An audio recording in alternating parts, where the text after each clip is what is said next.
बच्चों, संघर्षी एजुकेशन में आपका स्वागत है। पिछले वीडियो में हमने प्रश्न संख्या 2 के 14 खंडों तक हल कर लिया था। आइए हम 15वें खंड से हल करना शुरू करते हैं। तो हमारा 15वां खंड है, गुणनखंड करना है। 12x धन 15 ऋण 3x स्क्वायर। तो यहां पर आप देख सकते हैं कि 12, 15 और 3, यानी इसमें 3 कॉमन लिया जा सकता है, तो इसे आप बराबर लिख सकते हैं। ऋण 3 आप कॉमन ले लीजिए क्योंकि यह ऋणात्मक है। तो क्या बचेगा हमारा? ऋण 3 हमने कॉमन ले लिया तो ये बचेगा 3 चौको 12, ये ऋण 4 हो जाएगा। 4x ऋण 4x और ये 3 पच्चे 15, ऋण 5 बचेगा और 3 हमने कॉमन लिया है तो ऋण 3 लिया है, तो यह धन x स्क्वायर बचेगा। आइए इसको लिख लेते हैं हम -3 कॉमन। x स्क्वायर को पहले लिख लें, x स्क्वायर ऋण 4x ऋण 5।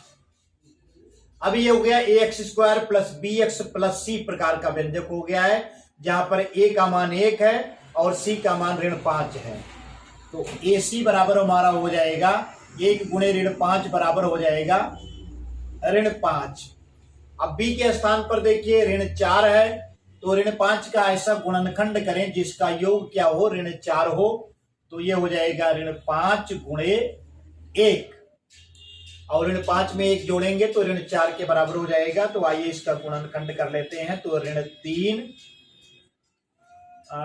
ब्रैकेट में x स्क्वायर ऋण 5x धन x, यानी ऋण 4x को हमने ऋण 5x धन x लिख लिया और क्या है, ऋण 5 हमारा है।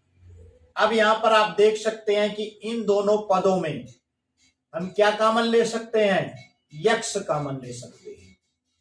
तो ये हो जाएगा ऋण 3, इसमें से x आप कॉमन लेंगे तो ये हो जाएगा हमारा x - 5 बचेगा।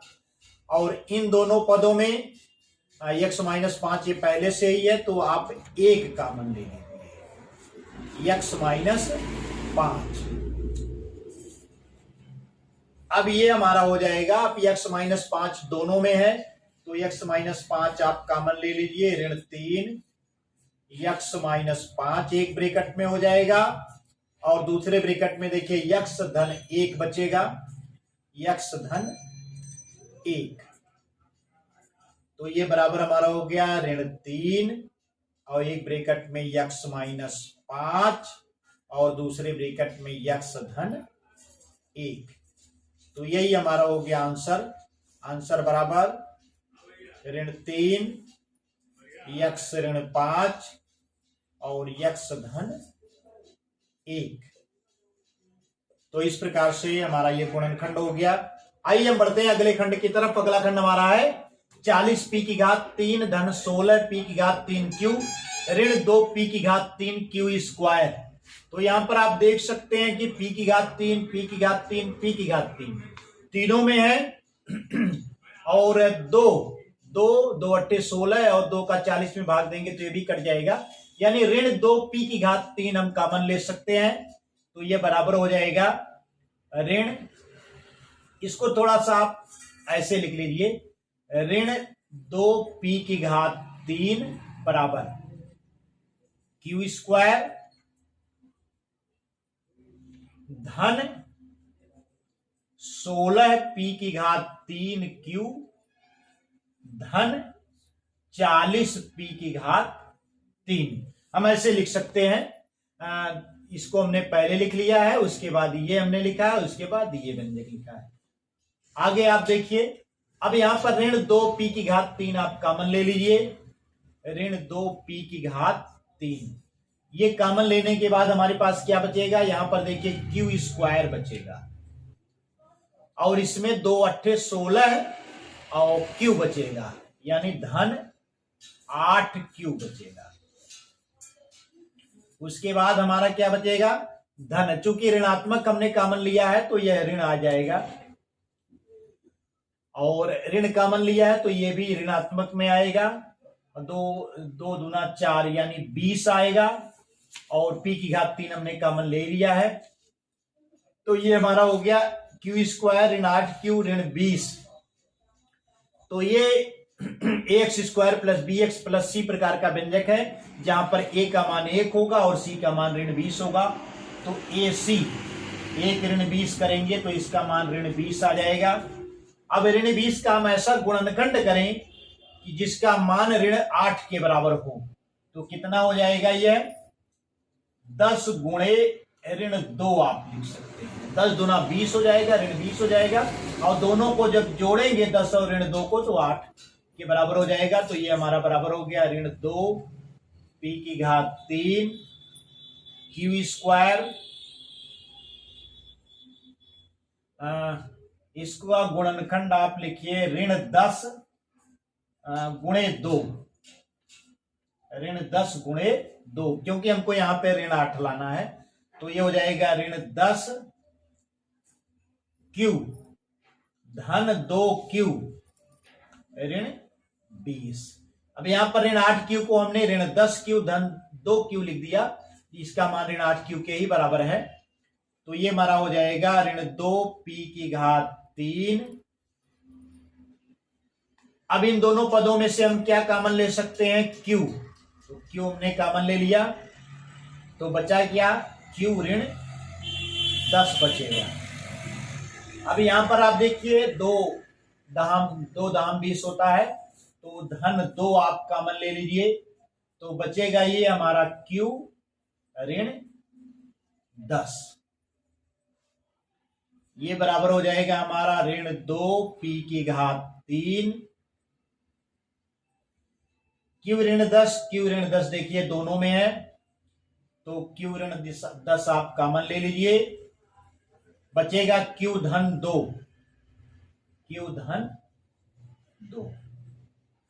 तो आइए आगे बढ़ते हैं।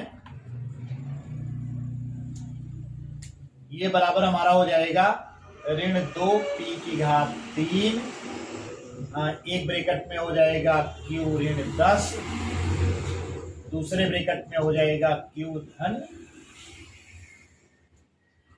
धन 2। यही हमारा आंसर हो गया। आंसर बराबर ऋण 2p की घात 3 q ऋण 10 और q धन 2। तो इस प्रकार से हमारा ये भी खंड हल हो गया है। आइए हम बढ़ते हैं अगले खंड की तरफ। तो बच्चों हमारा अगला खंड है ऋण 18k की घात 4 धन 3k की घात 5 ऋण 48k की घात 3। इसका हमें गुणनखंड करना है, तो इसे हम बराबर लिख सकते हैं। यहां पर देखिए k की घात 3, ये k की घात 5 है, ये k की घात 4, यानी k की घात 3 हम कॉमन ले सकते हैं, और 3 का भाग तीनों में चला जाएगा, यानी 3k की घात 3 हम कॉमन ले लेंगे। 3k की घात 3 कॉमन ले लिया, तो बचा क्या 3 छक 18, तो ऋण 6 k की घात 3 हमने बाहर लिया है, तो k हो गया ऋण 6k, और ये हो जाएगा धन k स्क्वायर हो जाएगा ऋण, और 16 तिया 48 होता है, 16 हो जाएगा। इसे आप लिख लीजिए 3k की घात 3 k स्क्वायर ऋण 6k ऋण 16। अब यहां पर आप देख सकते हैं कि यह ax square plus bx plus c के रूप का हो गया है, जहां पर x के स्थान पर k है और c के स्थान पर हमारा क्या है ऋण 16 है, और a के स्थान पर क्या है 1 हो जाएगा। तो ac का मान जो हमारा हो जाएगा 1 गुणे ऋण 16, तो 1 गुणे ऋण 16 करेंगे तो इसका मान ऋण 16 आ जाएगा। अब ऋण 16 का गुणनखंड इस प्रकार से हम करें जिसका योग ऋण 6 के बराबर यानी b के बराबर हो, तो यह बराबर हो जाएगा हमारा ऋण 6 हम योग होना चाहिए, तो 8 दूना 16 होता है, तो ऋण 8 गुणे 2 आप कर दीजिए। ये बराबर हमारा हो जाएगा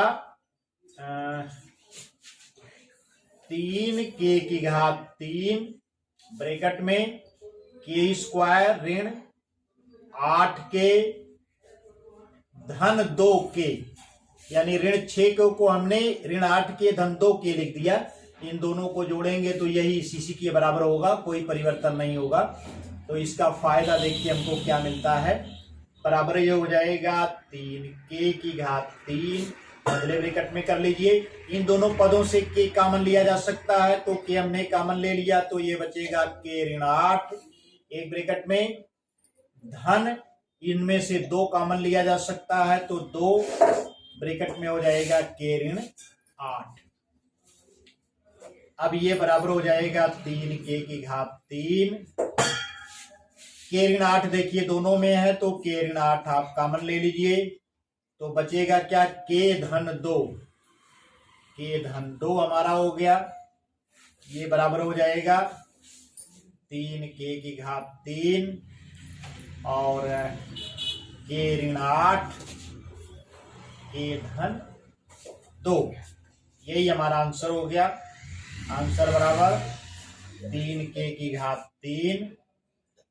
एक ब्रैकेट में हो जाएगा के ऋण 8, दूसरे ब्रैकेट में के धन 2।